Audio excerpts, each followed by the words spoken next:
We want to welcome Dr. Paul Blaney this morning as our speaker. Let me give you a little information about Paul. Paul's topic this morning is religion with a question mark, part 1. We will hear part 2 as the last service in May.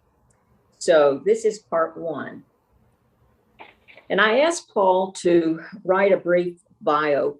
We've known Paul and Nancy for a long time. And these are words from Paul. This gives you a lead up of his background in preparation for this talk. And if everyone could check your mute, make sure you're muted. Remember, the screen switches to you for those that are on cell phones or not on gallery. Paul's information. Paul's family was very devout. Right. Today is technical issues.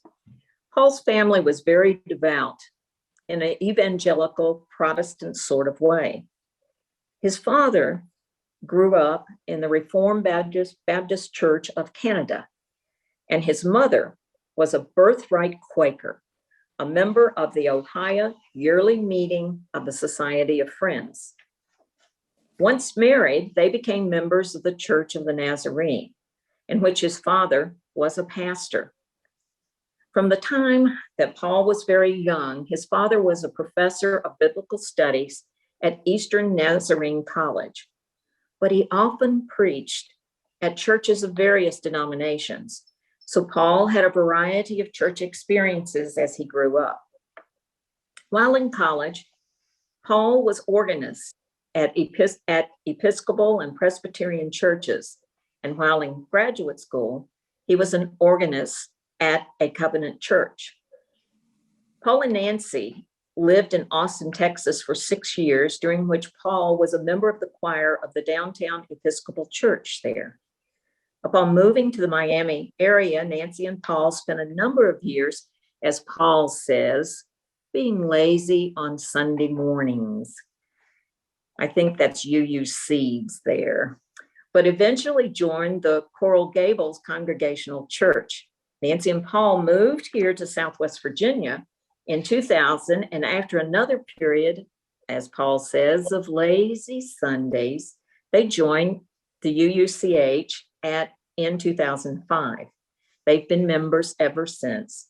Though Paul was off serving as organist at St. John Lutheran Church for about half of those 17 years.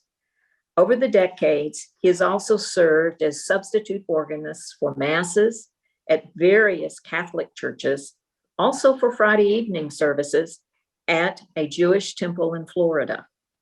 So Paul's religious background is diverse, though mainly Protestant, often very music focused. We welcome Paul this morning. We see his diverse religious background, and Paul, we look forward to hearing what you have to say this morning. You have the virtual pulpit, Paul. Welcome. Thank you. And at this moment, we would cue Jenna to sing Imagine, so we can imagine it. I chose that or suggested it because it imagines us, among other things, to imagine there is no religion. Reminds me of a story.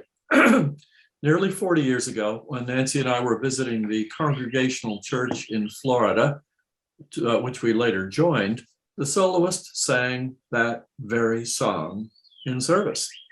I almost laughed out at the no religion being treated in a church service as something to yearn for, right along with an end to greed and hunger. Actually, the fact that that song was greeted calmly by the congregation helped us feel confident that that church was a place that we could feel comfortable with. Excuse me. But indeed, should there be any religion or religions at all? Are they positive elements of a good society? Should they be treated as special? Have tax exempt status, gifts deductible to them. How about the fact that our group is called a church? How do we feel about that? What do we think about the fact that in one survey, about 60% of Americans were at least wary of a candidate for president who was an atheist, and many were totally opposed? I won't answer those questions, but today and at the end of May, I'll explore some of the issues that surround them. Today, I'll try to cover 5 themes, and then I'll have a similar number in May. Religion as tribalism, religion as a source of economic and political power, religion as personal self-enhancement, religion as a source of structure in living, and religion as a source of meaning. The themes for next month include religion as a coping resource, as entertainment, and as nostalgia. So I'm talking about all religions or a specific religion, which? Well, I can only talk about what I know, and you've already learned about my religious background, so obviously that colors what I'm going to be saying. This topic was actually sparked by a quotation that Mike Ivey included in a weekly reminder he sent us about 3 years ago. The person being quoted was the Nobel Prize winning physicist Steven Weinberg, who incidentally passed away last year. And here is the famous Weinberg quotation that Mike sent to us. With or without religion, good people can behave well and bad people can do evil. But for good people to do evil, that takes religion. Wow. Now, Weinberg is not the only person to have made such an observation. It's often noted, for instance, that many wars have religious undercurrents, including the current one in Ukraine even. Here, we're obviously talking about religion and tribalism. And there are 2 issues that arise in this context. First, the religion between church and state, and second, the tendency for religious movements to be torn by schisms and offshoots and conflicts. Regarding church and state, you may have heard the Latin phrase cuius regio eius religio. In case you're not fluent in Latin, I'll read the first line of the Wikipedia piece on that phrase. Quote, cuius regio eius religio literally means whose realm their religion, meaning that the religion of the ruler was to dictate the religion of those ruled. In other words, if you lived in 16th century Europe and your prince opted for Luther and broke with Rome, you were Protestant all of a sudden, at least in theory, no matter what you otherwise would have believed. The wars that emerged were, of course, violent and prolonged. But moving the discussion closer to home, here are the words of Thomas Jefferson, drafted in 1809, regarding religious groups. Quote, in their particular dogmas all differ, no 2 professing the same. These respect vestments, ceremonies, physical opinions, and metaphysical speculations, totally unconnected with morality and totally unconnected with morality and unimportant to the legitimate objects of society. Yet these are the questions on which have sung the bitter schisms of Trinitarians, Unitarians, Catholics, Lutherans, Calvinists, Methodists, Baptists, Quakers, etc. And what blood, how many human lives have the words, "This do in remembrance of me," cost the Christian world, end quote. Wow.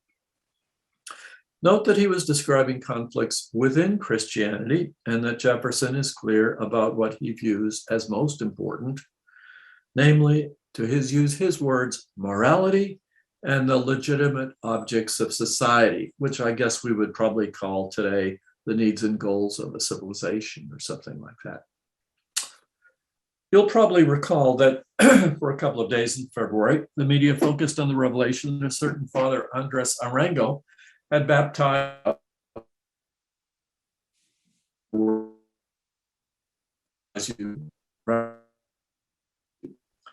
Jefferson would likely say, this is hardly a matter of morality and legitimate objects of society. It was not an offense against men, probably not an offense against God, even an offense against a religious institution and its traditions.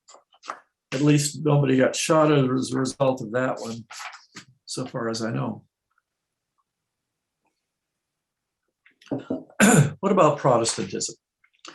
In its early days, Luther was the famous one, but there were other leaders, and they often disagreed with one another or with Luther. Two who were in particular conflict were Zwingli, who was Swiss, and Munzer, who was German.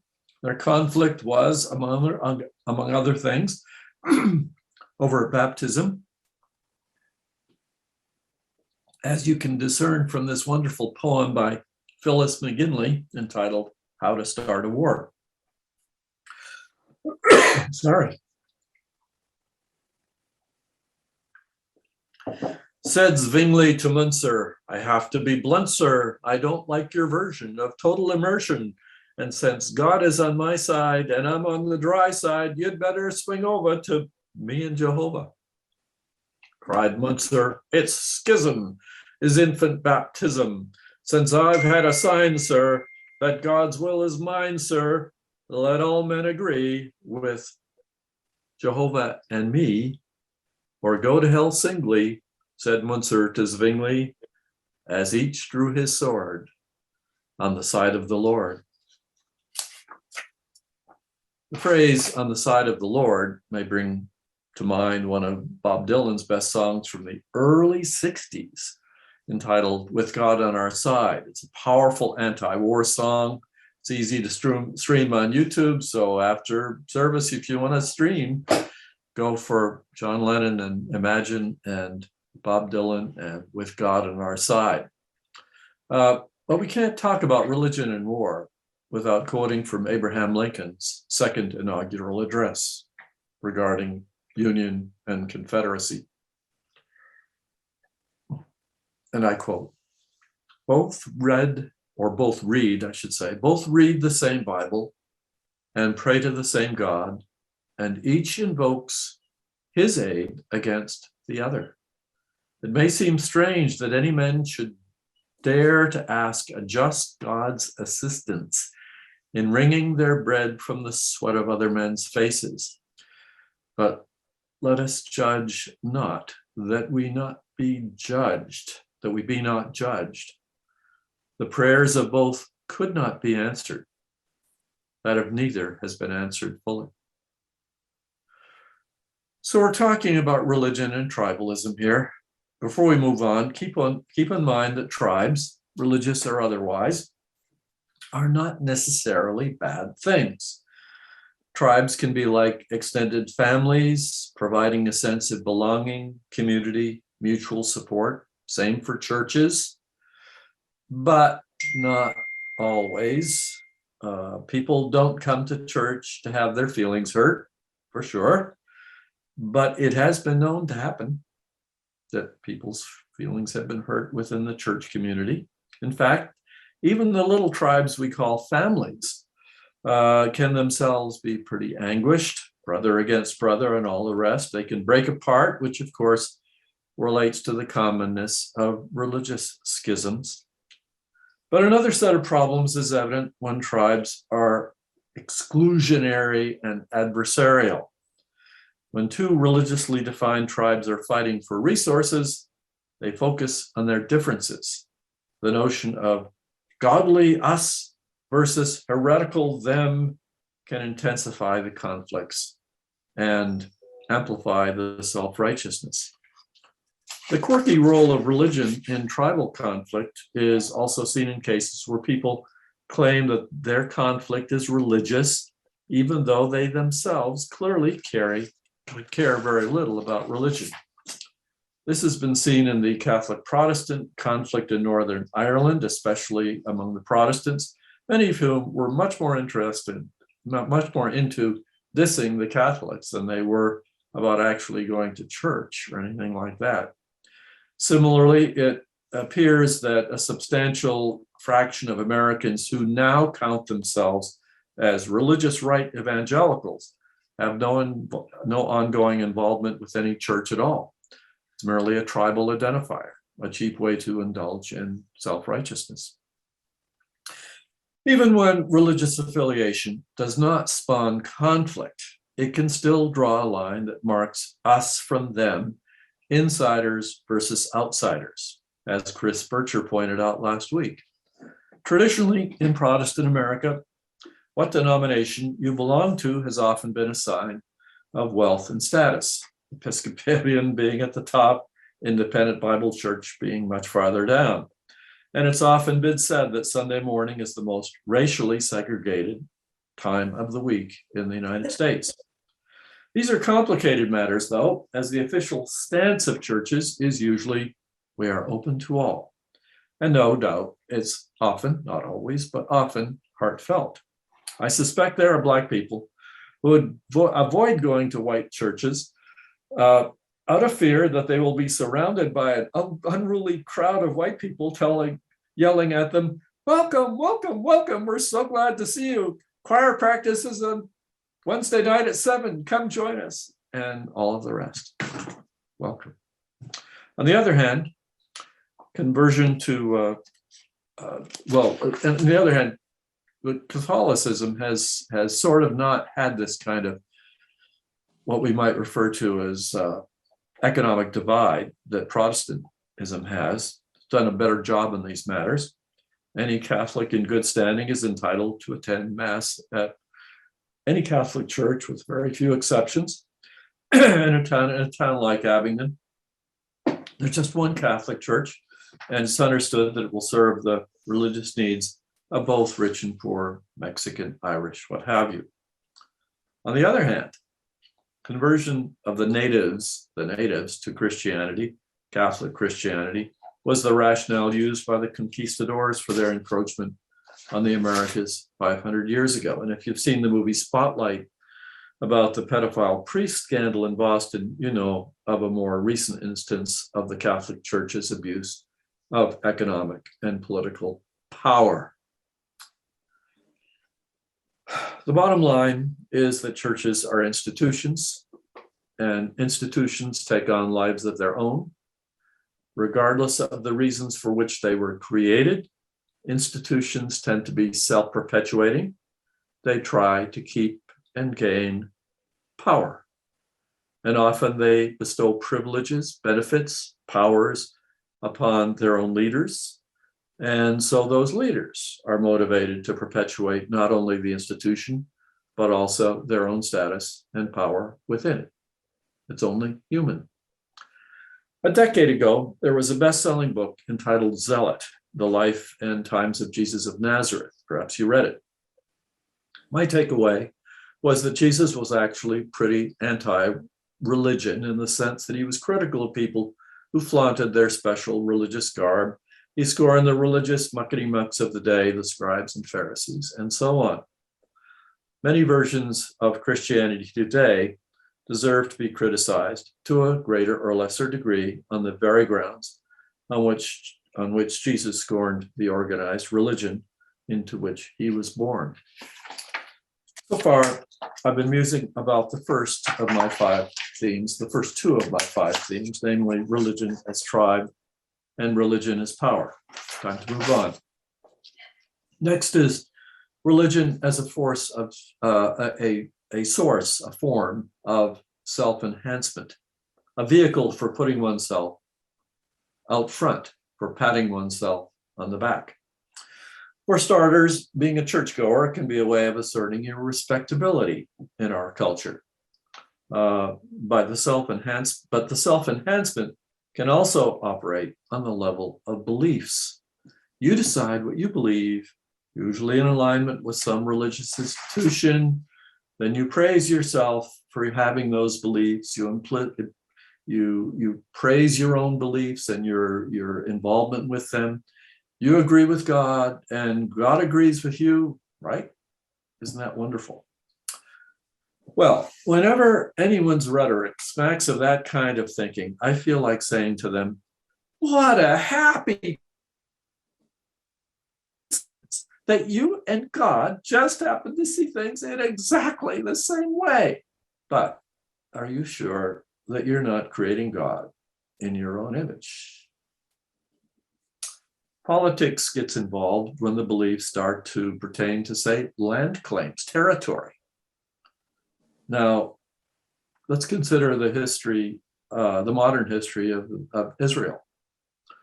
I'm happy for the Jewish people to have a place where they can live safely, but I do think it's interesting that God's alleged award of a particular region to the Jews is found in ancient Jewish scripture.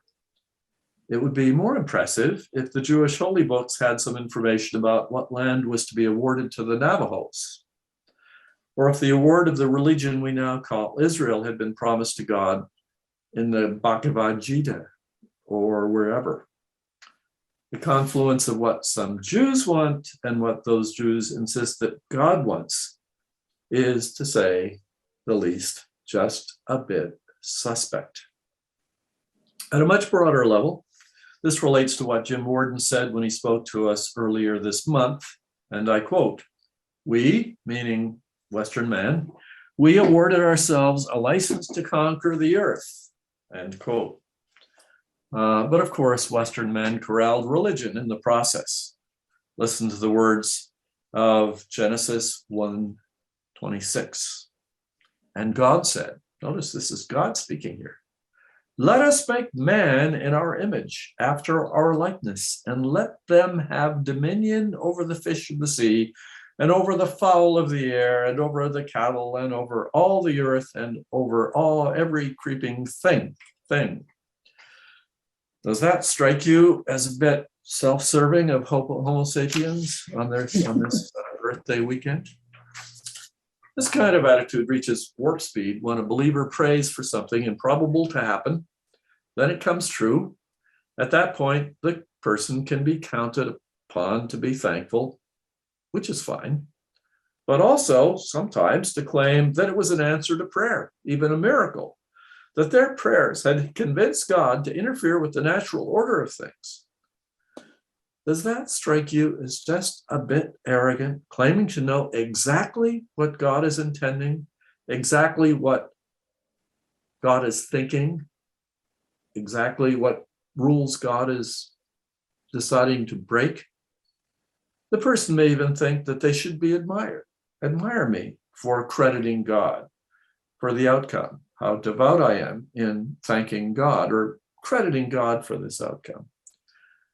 I don't admire such people, or I don't admire someone for being so sure that he knows exactly what God is up to, when, where, why, whatever. To me, it just seems smug. So much for religion as a source of self-enhancement. Moving on. Religion as a source of structure. We are social beings. Our societies involve norms. Interpersonal relations work best if there are explicit guidelines, rules of etiquette, rails that we know not to go off of, lines within which we must color, drum beats to march to, whatever. Inevitably, some of those are going to be arbitrary, but even arbitrary ones can be useful, enough so that we tend sometimes to treat them as real rules, not just rules of thumb. The question is, where do they come from? What gives them their legitimacy, their authenticity, their force? Well, it's often religion, isn't it? Religion is often the repository of the legends, the myths that make the norms and guidelines come alive and feel authentic, the writings. The problem is, of course, that the problem with any set of sources of any source of social regulations from any source. The rules may be too arbitrary, too rigid, they may be enforced in ways that are too unjust. What starts as a general template for living can wind up being a list of obligations. It can wind up being a cheap and dirty, fear-based enforcement regime, a way for some members of societies to extract resources from other persons. It can be a source of genuine harm. This is the case with any set of rules, but the potential for harm is amplified when an all-knowing God is invoked, and when the people who enforce the rules can claim that they are just agents of God. The broader point is that calling something religious sets it apart from the rest of human activity and ostensibly places it on a higher plane, whether or not it is deserving of that special treatment. I've read discussions of what's wrong with Iran as a nation. It's a place where the religious establishment has real hard power, not just the kind of soft power that religion has in American politics. Shiite clerics have influence throughout the governing structure. Often this involves clerics having jobs for which they're not qualified. Clerics who are not trained as engineers having jobs which only engineers should have, and so on. It's a real problem if your goal is to have an effective and efficient civil service. Not that it's all that different from everyday nepotism, cronyism, corruption for that matter, but it's a real problem in a religious context.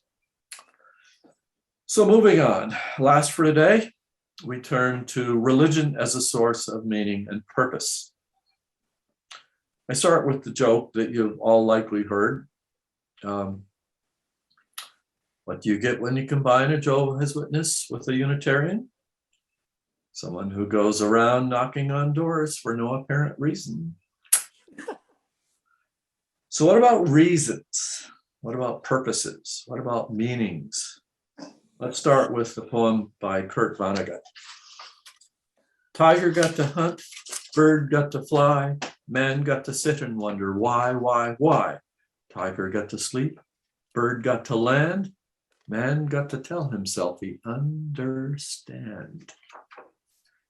So Vonnegut seems to be saying that humans have a need for closure, a need to stop asking. Religion obviously is designed to meet that need. Religion does not just suggest possible answers, it claims to have the answers. Is that so bad? Well, it could be worse, I guess, but I, for one, think that telling myself I understand is too much like a stopping point. It's an unnecessary dead end. It stifles curiosity. It's a case of premature closure. I'm glad, for instance, that there were people who, when faced with questions about our origins, did not just read the book of Genesis and say, case closed, now I understand why. Thank you very much, Mr. Vonnegut. I understand. Instead, starting mainly in the 19th century, there were people who developed sciences such as geology and paleontology. They generated new understandings, and they are seeking even better ones as we speak.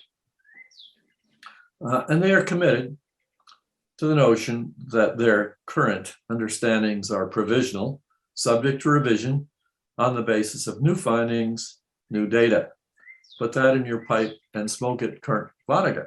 Except I think Vonnegut was being somewhat snarky about people who are quick to claim they understand. But anyway, we of course are talking about the issue of religion versus science as sources of ultimate understanding.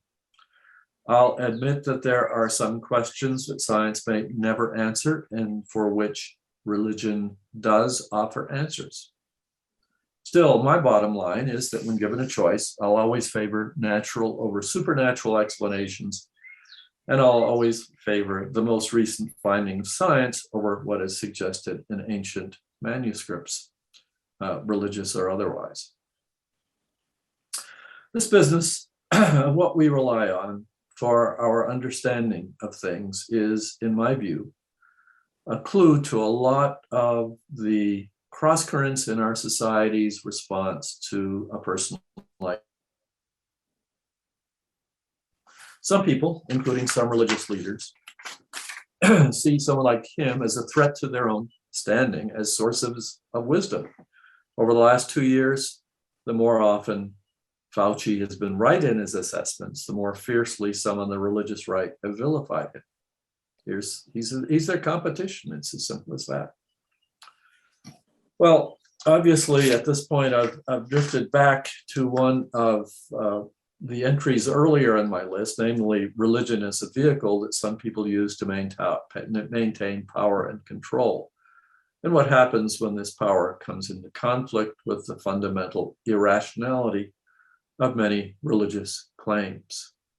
It's true of Christianity, and I suspect true of all religions, that they grew up topsy-turvy. It grew up topsy-turvy, such that it's impossible to weave all of its threads into a coherent fabric. It's partly that the big thing is to believe. And whether or not it makes sense, what you believe makes sense, is sort of secondary. In this respect, religion is a lot like some secular ideologies.